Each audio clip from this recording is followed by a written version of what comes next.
T V اور stage کے معروف اداکار مسعود اختر کا انتقال ویسے تو پھیپھڑوں کے کینسر کے باعث ہوا، لیکن بہت کم لوگ جانتے ہیں کہ وہ اپنے 50 سالہ اکلوتے بیٹے علی رضا کی موت کے بعد جینے کی تمنا کھو چکے تھے۔ یاد رہے کہ ان کا اکلوتا بیٹا بھی پھیپھڑوں کے کینسر کی وجہ سے پچھلے برس دنیا سے چلا گیا تھا۔ مسعود اختر کے خاندانی ذرائع کا کہنا ہے کہ اپنے بیٹے کی وفات کے بعد سے وہ اکثر تنہائی میں بیٹے کو یاد کر کے روتے رہتے تھے اور اس واقعے نے ان کو اندر سے توڑ کر رکھ دیا تھا۔ مسعود اختر ایک باہمت اور رعبدار شخصیت کے مالک تھے، مگر اپنی وفات سے 5 ماہ پہلے اکلوتے بیٹے کی موت نے ان کی کمر توڑ کر رکھ دی تھی۔ پھیپھڑوں کے کینسر سے بیٹے کی موت کے بعد وہ جیسے اندر سے ختم ہو چکے تھے اور اپنی موت کے انتظار میں تھے۔ وہ اکثر بیٹے کو یاد کرتے ہوئے شکوہ کرتے کہ جب مجھے اس کے سہارے کی ضرورت پڑی تو خدا نے اسے اپنے پاس بلا لیا۔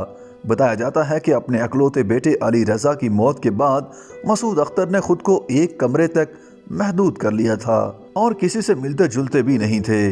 ان کی اہلیہ کا کہنا ہے کہ مسعود اختر آخری دنوں میں کھانا پینا بھی چھوڑ چکے تھے اور کینسر کے علاوہ سخت ڈپریشن کا شکار ہو چکے تھے۔ بیٹے کے جنازے پر بھی دیکھا جا سکتا تھا کہ وہ خود چل بھی نہیں سکتے تھے اور انہیں دونوں بازوؤں سے پکڑ کر اور سہارا دے کر لایا گیا تھا۔ 5 مارچ 2022 کو 82 سال کی عمر میں انتقال کرنے والے اداکار مسعود اختر 5 دسمبر 1940 کو ساہیوال میں پیدا ہوئے۔ 1960 کی دہائی میں انہوں نے لاہور سے اپنے فنی کیریئر کا آغاز کیا اور جلد ہی سٹیج کے مشہور اداکاروں میں شمار ہونے لگے۔ انہوں نے سٹیج سے اپنی پہچان بنائی۔ ان کے ابتدائی ڈراموں میں الحمرا میں پیش کیا جانے والا سٹیج ڈرامہ پیسہ بولتا ہے کافی مشہور ہوا، جس سے انہیں بے پناہ مقبولیت حاصل ہوئی تھی۔ مسعود اختر نے بعد ازاں پی ٹی وی کے ڈراموں میں اداکاری کے علاوہ ریڈیو پاکستان میں بھی اداکاری کی۔ ان کا شمار 1980 کے مقبول ترین ٹی وی اداکاروں میں ہوتا تھا۔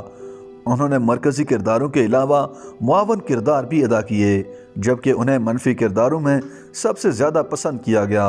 انہوں نے متعدد اردو فلموں میں ولن کا کردار بھی خوب نبھایا۔ مسعود اختر کو ان کی شاندار اداکاری پر متعدد ایوارڈز بھی ملے۔ حکومت پاکستان نے انہیں سن 2005 میں تمغہ برائے حسن کارکردگی سے بھی نوازا۔ YouTube پر گوگلی نیوز دیکھنے کے لیے youtube.com کی سرچ بار میں googly news T V type کریں۔ گوگلی نیوز کے پیج پر سرخ رنگ کے سبسکرپشن والے بٹن پر کلک کرنا نہ بھولیے۔ YouTube پیج پر اپلوڈ ہونے والی ویڈیوز سے باخبر رہنے کے لیے بیل آئیکن پر کلک کیجیے۔ آپ کو ہر نئی ویڈیو کے بارے میں نوٹیفیکیشن موصول ہو جائے گا۔